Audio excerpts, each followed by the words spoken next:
Salut à toutes et à tous les amis, on démarre ce tour de la presse sportive avec nos bleus qui n'ont fait qu'une bouchée de l'Écosse hier en amical, large victoire sur le score de 4-1. Sur la pelouse du stade de Pierre-Mauroy, l'étoile du Nord se nommait Pavard, comme le placarde le journal L'Équipe ce mercredi matin. De retour en tant que titulaire, le français a évolué dans l'axe à son poste de prédilection. Résultat, un doublé retentissant de la tête, une première depuis un certain Zinedine Zidane en finale 98. Pour le Parisien, les bleus ne perdent pas le Nord et bouclent ce rassemblement du mois de novembre avec un joli 2-2 après la victoire face aux Pays-Bas la semaine dernière. Pour le tabloïd écossais du Daily Record, l'ouverture du score de Gilmour n'aurait été qu'une maigre consolation. Mbappé 13 en jambes a aussi été buteur sur penalty avant que Coman ne parachève le succès des siens. Quelques heures plus tôt, ce sont les espoirs qui ont signé un succès historique 9-0 face à Chypre. Comme le relaye Le Progrès, Ryan Cherki a rayonné durant la rencontre en étant tout simplement impliqué sur 8 des 9 buts des Bleuets. On continue avec la qualification de l'Angleterre hier après son succès 3-1 dans le choc du groupe C face à l'Italie. Porté par son serial buteur Harry Kane, auteur d'un doublé,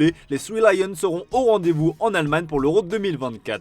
Regarde l'Europe, prévient le Daily Mail dans son édition du jour. Avec un Jude Bellingham à la baguette, la flèche Rashford et le finisseur Kane, les Lions ont rugi comme le placard le Daily Express. Nous y allons, se réjouit de son côté le Daily Mirror. Du côté de la nationale, cette défaite met en grand danger les hommes de Spalletti puisque dans le même temps, l'Ukraine a doublé l'Italie au classement après sa victoire 3-1 contre Malte. Il n'y a plus qu'à prier, écrit le Corriere dello Sport sur sa une. Le match Ukraine-Italie du 20 novembre prochain aura tout d'une finale. On reste en Italie pour évoquer une fois de plus le scandale des paris sportifs et ça y est, Niccolò Fagioli connaît sa sanction. La fédération italienne de football a décidé de suspendre le joueur de la Juventus pour 7 mois. Il devra en parallèle soigner son addiction au jeu et suivre un programme précis imposé par la FIGC. L'Italien devra aussi régler une dette monstrueuse de 3 millions d'euros comme le placard Tuttosport sur sa une sous peine de menace. Si Fagioli a révélé ne jamais avoir parié sur son équipe de la Juventus, ce n'est pas le cas de Sandro Tonali qui attend également sa sanction. Le joueur de Newcastle aurait bien misé sur son ancienne équipe de l'AC Milan alors qu'il évoluait encore sous les couleurs des Rossoneri.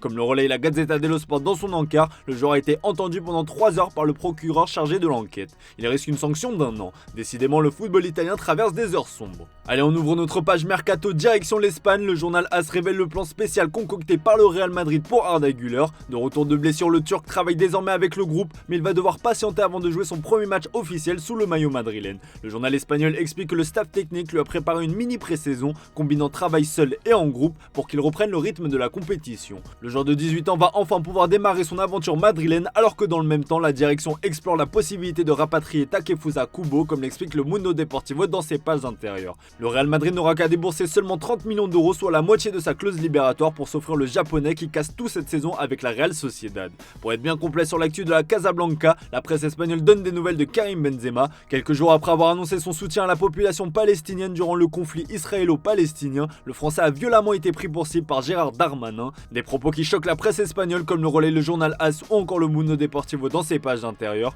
Au micro de la chaîne d'information CNews, le ministre de l'Intérieur a tout simplement accusé le Français d'être en lien avec les Frères musulmans, une organisation transnationale islamique et considérée comme terroriste en France. En Catalogne, on vous expliquait hier que le FC Barcelone avait l'intention de prolonger Robert Lewandowski d'une saison, mais dans le cas où le Polonais refuserait d'aller au bout de son contrat, le Barça reste attentif à Julian Alvarez comme le relaye le journal Sport dans son édition du jour. L'Argentin qui a tout simplement un palmarès monstrueux à seulement 23 ans doit se contenter du rôle de doublure d'Erling Haaland, mais cette piste semble compliquée puisqu'on imagine mal Manchester City accepter de se séparer d'un joueur si prometteur. En attendant, le Barça est déjà le remplaçant de Lewandowski, il s'agit de Vitor Roque et le Brésilien a accordé sa première interview au Mundo Deportivo. L'attaquant a confié avoir refusé toutes les propositions pour rejoindre le Barça et uniquement le Barça son grand rêve. Il a désormais hâte de réaliser un autre de ses rêves, disputer la Ligue des Champions et de marquer.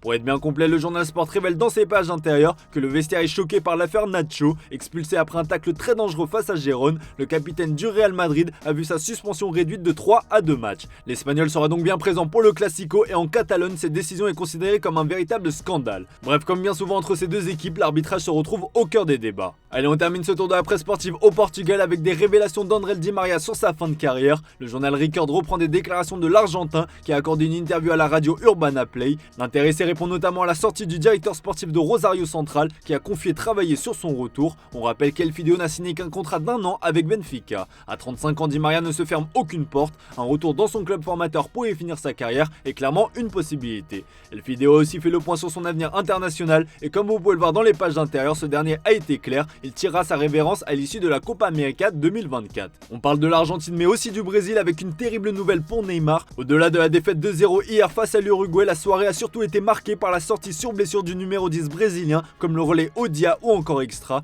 Le joueur d'Al Hilal a quitté la pelouse sur civière en pleurs. C'est en béquille, une image que les supporters parisiens ont souvent vue, qu'il a quitté le stade. Certains médias brésiliens évoquent une entorse, d'autres craignent le pire avec des ligaments qui pourraient être touchés. Le directeur de la communication de la fédération brésilienne a indiqué de son côté qu'il s'agissait d'une blessure inquiétante. À Paris, les détracteurs du Ney doivent certainement avoir le sourire. Le journal L'Équipe évoque le Brésilien dans ses pages intérieures, mais pas pour ces raisons. Le quotidien français explique que son départ, couplé à celui de Lionel Messi, n'a pas été sans conséquence pour l'économie du Paris Saint-Germain. Certes, ça a fait du bien aux caisses, mais l'image du club parisien, à l'international notamment, en a pris un coup. Baisse d'abonnés sur les réseaux, sponsors qui s'interrogent et revendent des billets au ralenti. Le départ du duo tant décrié a clairement impacté le PSG, qu'on le veuille ou non. Voilà les amis, c'est tout pour ce matin. Merci pour votre fidélité. Comme d'habitude, on se retrouve en fin d'après-midi pour le traditionnel JT Foot Mercato.